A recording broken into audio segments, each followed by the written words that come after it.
The Canadian market has had a good year, rising more than 22%. But can that run continue into 2025? Joining us now to discuss is Michael O'Brien, Managing Director and Head of the Core Canadian Equity Team at TD Asset Management. And Michael, thank you very much for joining us. Yeah, thank you very much for having me back, Anthony. So as I mentioned, it's been a fantastic year for Canadian equities. What's been working so far? You know, it's been a fascinating year because at one point or another, just about everything has worked. Been a whole lot of passing of the baton. So if you think back, earlier in the year, the commodity space was quite strong. Energy in particular had a really nice, first quarter or two of the year. That's kind of cooled off, but then you've had the financials, which have pretty much been strong start to finish. Your banks, your insurers, your asset managers, very strong. Q3, when we finally started to get central bank rate cuts, you saw a lot of the interest-sensitive sectors like your REITs and your utilities perform very well.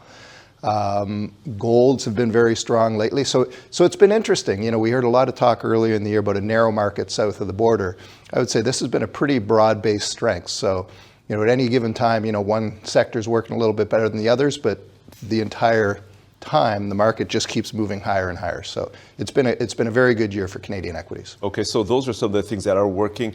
Talk about the parts of the market that haven't performed quite as well. What are we seeing there? Sure. Well, I would, like I mentioned earlier, the commodity space.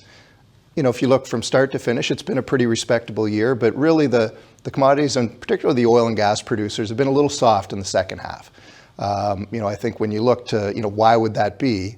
The two things that changed sort of mid-year, first of all, it kind of dawned on people that we're not seeing the growth we're used to out of China, and China is such an important player in the commodity market. So I think that sentiment around weaker demand, not so much here in North America, but China particularly, that's kind of had an impact on a lot of the commodities. Like I said, oil and gas in particular. And then the second part of it too, when the market switched from inflation is high, interest rates are high, to we're in a cutting cycle and inflation is no longer a problem. The commodities tend to be more of an inflation hedge. And so I think people sort of shifted gears and looked to the areas of the market that benefit from lower inflation, lower rates, things like technology stocks, which have had a very strong second half of the year. Okay, so let's talk about some of those stocks. As you mentioned, interest rates are coming down. Talk about those interest sensitives, technologies as well, as you mentioned. What are you seeing there? Yeah, well, technology is, they certainly benefit from lower interest rates. That's more of a pro-cyclical, if you're playing offense.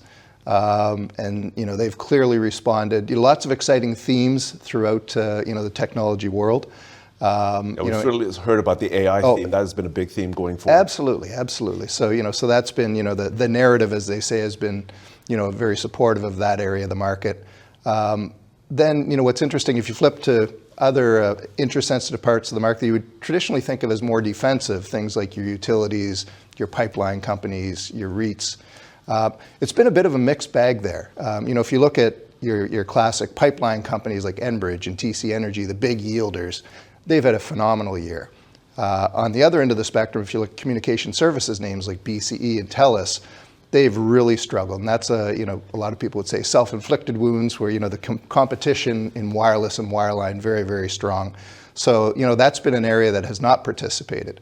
So it really depends on, which segments of the market. But, by and large, the rate cutting cycle that we saw kick into gear, mid-year here in Canada, and by all accounts should continue, heading into 2025. That's certainly helped those, those interest-sensitive areas of the market that don't have that self-inflicted baggage. Okay, so that's the backdrop heading into next year. How do you think things might play out for Canadian equities as we look ahead to 2025? Boy, that's a really interesting question. So I think what I would say is, the starting point here in Canada, valuations are reasonable. South of the border, again, a lot of enthusiasm. South of the border, valuations look a bit elevated, so it's a little more challenging starting point. If I look today, looking out to 2025 expectations, we're basically right in line with historical ranges in terms of valuation multiples. So that's not an inhibitor, in and of itself. Within that, though, there's an expectation that things are going to get better, I guess would be the way to put it.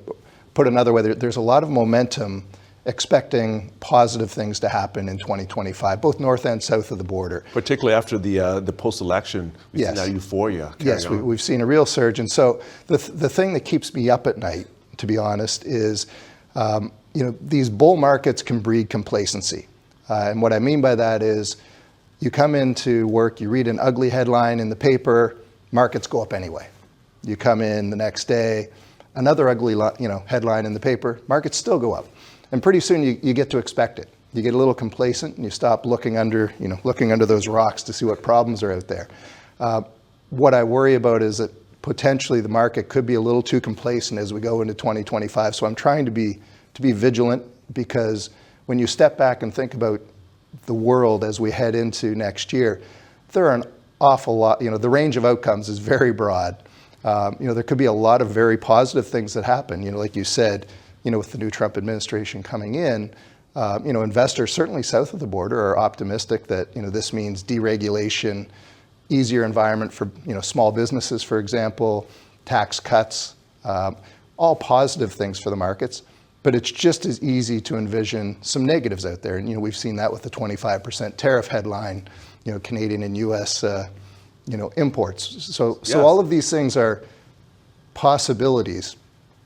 What does keep me up a little bit is after such a strong surge in the market, we've come so far, like you said, up, 22%, 26% total return. It's not as low a bar to hop over. So I think we have to be vigilant that the risks here are two-sided. Things can go right, they could also go wrong. So I think we want to be level-headed about it.